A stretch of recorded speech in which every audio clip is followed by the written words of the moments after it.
Important പോയിന്റാണ്, ശ്രദ്ധിച്ചോണം. ഒരു ബ്രാഹ്മണ പയ്യനോ ഹിന്ദുവോ വളർന്നു വരുമ്പോൾ 3 കള്ളങ്ങളാണ് ഞങ്ങളുടെ മനസ്സിൽ അടിസ്ഥാനപരമായി വീഴുന്നത്. ഈ 3 കള്ളങ്ങളിൽ നിന്ന് മോചിതരാകാൻ വർഷങ്ങളെടുക്കും.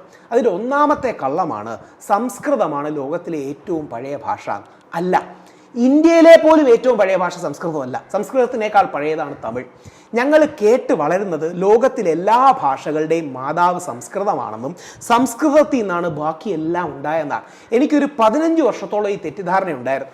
ഞാൻ വളർന്നു വരുന്ന കോളേജ് കഴിഞ്ഞ കാലഘട്ടത്തിൽ എനിക്ക് ഏറ്റവും ദേഷ്യവും വെറുപ്പും ഉണ്ടായിരുന്നത് അന്ന് ഈ ഗേൾഫ്രണ്ട് ബോയ്ഫ്രണ്ട് ഒക്കെ ഉള്ള പ്രായമാണ്.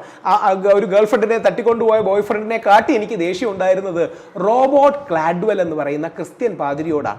റോബോട്ട് ക്ലാഡ്വെൽ ആണ് ഇന്ത്യയിൽ വന്നിട്ട് ദ്രാവിഡ ഭാഷകൾ എന്നൊരു ഭാഗമുണ്ട് എന്ന് പറഞ്ഞ് തുടങ്ങുന്നത്.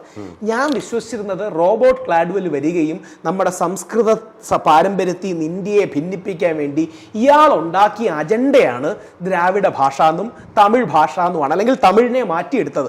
ഞാൻ പണ്ട് സ്ഥിരം തമിഴിലെ വാക്കുകൾക്ക് സംസ്കൃതത്തിന് റൂട്ട് തേടുമായിരുന്നു.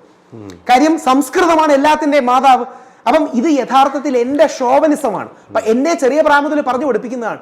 പക്ഷേ വിവേകാനന്ദ സ്വാമിയെ വായിച്ചപ്പോഴാണ് ആ തെറ്റിദ്ധാരണ മാറുന്നത്. അത് വായിക്കുന്നവരും അറിയണം. വിവേകാനന്ദ സ്വാമി ആര്യൻസ് ആൻഡ് തമിഴ്സ് എന്ന ആർട്ടിക്കിളിൽ അല്ലെങ്കിൽ പ്രഭാഷണമാണ് പിന്നീട് അത് എഴുത്തിൽ പറയുന്നത്. സംസ്കൃതവും സെമിറ്റിക് ഭാഷകളും തമിഴിനോട് കമ്പയർ ചെയ്യുകയാണെങ്കിൽ they are babies in front of Tamil എന്നാണ്. കാര്യം തമിഴിന് അത്രയും പഴക്കമുണ്ട്, മഹത്വത്തിൻ്റെയും കാര്യത്തിലല്ല, അത്രയും പഴക്കമുണ്ട്. ഒന്ന്, സംസ്കൃതമാണ് ഏറ്റവും പഴയ ഭാഷ.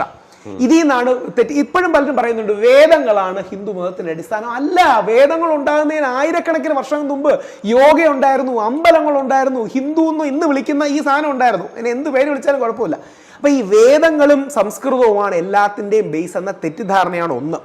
2, സംവരണം എന്ന് പറഞ്ഞാൽ നമ്മുടെ പിന്നോക്കക്കാർക്ക് എന്തോ അവർ വളർന്നു വരാൻ കൊടുക്കുന്ന ഒരു കാര്യമാണ്. ഞങ്ങളൊക്കെ സംവരണ വിരുദ്ധരായിട്ടാണ് വളരുന്നത്.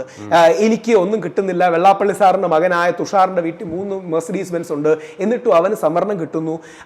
പോട്ടെ, സംവരണം ഇതാണ് ഒരു ആറ്റിറ്റ്യൂഡ്. പോട്ടെ, കിട്ടുന്നെങ്കിൽ കിട്ടിപ്പോട്ടെ, പക്ഷേ നമുക്കൊന്നും കിട്ടുന്നില്ല, ഈ ആറ്റിറ്റ്യൂഡാണ്. ഇത് പലർക്കും ഇന്നും മെയിൻ സ്ട്രീമിലുണ്ട്. ശരിക്കും സംവരണം എന്ന് പറഞ്ഞാൽ ഒരു ഔദാര്യമാണ്. ആ ഔദാര്യം ബ്രാഹ്മണരോടാണ്.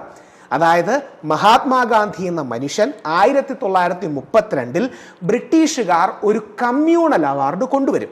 ഇതാണ് രവീന്ദ്രൻ സാർ ഒന്നും മനസ്സിലാക്കാത്തത്. യുക്തിവാദികൾക്ക് ഇന്നും റിസർവേഷൻ ശരിയല്ല, യൂണിഫോം സിവിൽ കോഡ് വേണം എന്നൊക്കെയാണ് പറയുന്നത്. 1931-32 കാലഘട്ടങ്ങളിൽ ഇന്ത്യൻ സ്വാതന്ത്ര്യ സമരം ശക്തമാകുകയും നമ്മൾ ഈ ത്രിവർണ്ണ പതാക